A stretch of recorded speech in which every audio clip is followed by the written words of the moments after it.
ಇಲ್ಲಿ ನೋಡಿ, ಇಲ್ಲೊಂದು ಪ್ರಶ್ನೆ ಇದೆ, 10ನೇ ತರಗತಿದು.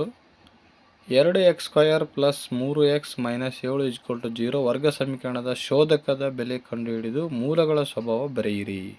ಈ ಶೋಧಕದ ಬೆಲೆ ಕಂಡುಹಿಡಿಬೇಕು. ನಾವು ಕೊಟ್ಟಂಥ ಸಮೀಕರಣವನ್ನು ಬರ್ಕೋಬೇಕು. 2x² plus 3x minus 7 = 0.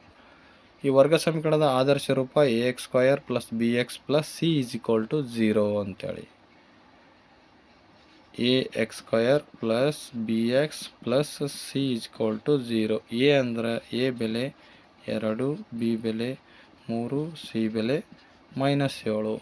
ಶೋಧಕದ ಸೂತ್ರ ಡೆಲ್ಟಾ b² ಮೈನಸ್ 4ac.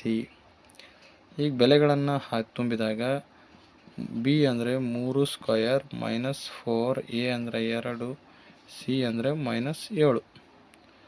3ರ ವರ್ಗ 9, 4 2 8, ಈ -7 ಹಾಗೆ ಇರಲಿ. ಈಗ ನೋಡಿ 9, ಇಲ್ಲಿ ನೋಡಿ ಮೈನಸ್ ಇಂಟು ಮೈನಸ್ ಪ್ಲಸ್ ಆಗುತ್ತೆ. 8 7 56, 9 ಪ್ಲಸ್ 56 65.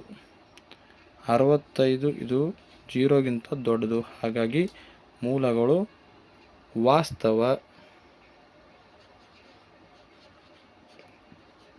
ವಾಸ್ತವ ಮತ್ತು ವಿಭಿನ್ನ ಮೂಲಗಳು ಅಂತ ಬರಿಬೇಕಾಗ್ತದೆ.